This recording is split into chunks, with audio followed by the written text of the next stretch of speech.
Hey guys, आज मैं एक ऐसे एनिमे का रिव्यू करने वाला हूं जिसका मैंने सोचा नहीं था कि मैं करूंगा। क्योंकि जब इस एनिमे को पहली बार में देखा जाता है तो अगर आप एनिमे फैन नहीं हो तो आप सोचोगे कि ये बच्चों के लिए बनाया गया कोई स्पेशल एडिशन हो सकता है। पर ना रे, ऐसा कुछ भी नहीं था। अगर आप इस एनिमे को देखोगे तो शायद पहले दूसरे एपिसोड में आपको थोड़ा बहुत बोरिंग लग सकता है, क्योंकि इसके एनिमेशन थोड़े बचकाने टाइप के रखे गए हैं। इसका ज्यादातर फोकस एनीमे को फनी बनाने के लिए किया गया है, हालांकि स्टोरी लाइन भी कम नहीं है। अगर आपको मैजिकल, ओवर पावर्ड और कुछ फैंटेसी टाइप की स्टोरीज पसंद है एनीमे में तो आपको शायद ये एनीमे काफी पसंद आएगा। मगर आपको सिर्फ मतलब है स्टोरी लाइन से, जैसे कि कुछ लोग होते हैं स्लाइस ऑफ लाइफ देखना पसंद करते हैं, शायद उनके लिए थोड़ा बहुत बोरिंग हो सकता है। दोस्तों, IMDb की तरफ से इस एनीमे को 7.6 से लेकर 8 तक रेटिंग दी गई है। अगर मेरी बात की जाए तो मैं इसे लगभग 6.5 की रेटिंग देना पसंद करूंगा। हालांकि इसमें ओवर पावर्ड सीन बहुत कम है, फिर भी काम चल जाएगा। देखो दोस्तों, इसमें होता यह है कि इसमें इरुमा कौन या फिर इरुमा कह सकते हैं, इस नाम का हमारा मेन बंदा होता है। वो सीधी सादी सी जिंदगी जी रहा होता है एक आम दुनिया में हमारी तरह,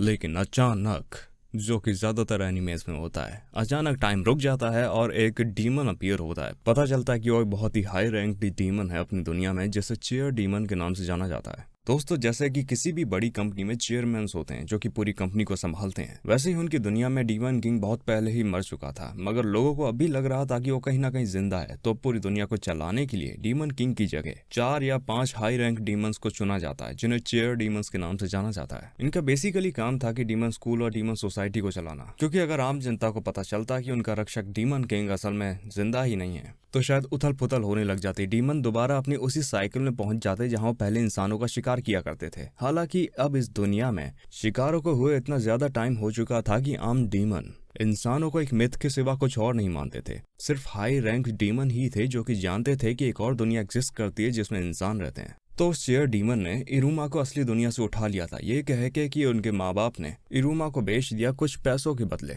उसके बाद वो डीमन इरुमा को डीमन सोसाइटी में ले आता है, जहाँ पर वो उसे एडमिशन दिलाता है अपने डीमन स्कूल में। तो फिर यहाँ से शुरू होता है इरुमा का असली सफर इस दुनिया में। हालांकि किसी को पता नहीं होता कि इंसान जैसी कोई चीज भी एग्जिस्ट करती है, इसलिए इरुमा के पास काफी ज्यादा फायदे भी थे और काफी ज्यादा नुकसान भी थे। जैसा कि फायदा ये था कि आम डीमन अपने फेमिलियर को समन कर सकते थे, जो कि कोई और मैजिकल बीस्ट ही होता था। लेकिन इंसानों के केस में ऐसा नहीं होता। जैसे कि इरुमा के माँ बाप ने मैजिकल बीस्ट को समन करने की कोशिश की थी, और उन्होंने समन कैसे किया? बहुत ही high rank demon chair demon को। और अगर डीमन किंग जिंदा होता तो शायद हो सकता है कि वो समन हो जाता। और क्योंकि इरुमा भी एक इंसान था, तो अब आप समझ ही सकते हैं कि मैं किस तरफ इशारा कर रहा हूँ। He has such a tremendous amount of summoning power। और इतना ही नहीं, सीरीज में देखते हुए आपको पता चलेगा कि क्योंकि वो एक इंसान है, इसलिए वो कुछ ऐसी चीजें कर पाता है जो कि बाकी आम डीमन नहीं कर सकते। एनीमे में इंसानों और डीमंस के बीच में काफी ज्यादा दिखाया है कि दोनों अलग अलग होते हैं, मगर मुझे तो कुछ खास फर्क नहीं लगा, क्योंकि इंसान भी ऐसी हरकतें करते हैं जैसे उसमें डीमन दिखाया गया है। हालांकि मानते हैं कि फर्क इतना था कि उनके पंख थे और उनके पास जादू था, मगर इंसान भी अपने मामलों में कम नहीं थे। दोस्तों, मुझे तो पर्सनली ये एनीमे काफी ज्यादा अच्छा लगा, और बाकी आपके ऊपर है कि आपको एनीमे कैसा लगता है। अगर आपको अच्छा लगे तो मुझे कमेंट में जरूर बताना।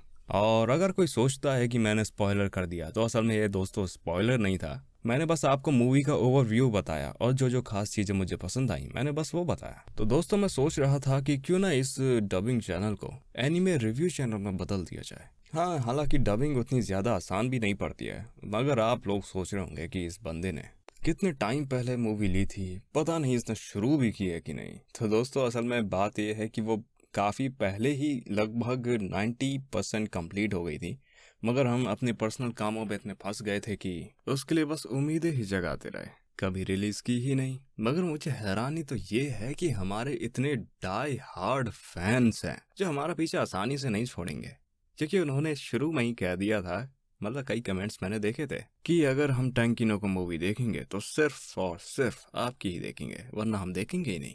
पता नहीं आधे लोगों ने देखी भी या नहीं।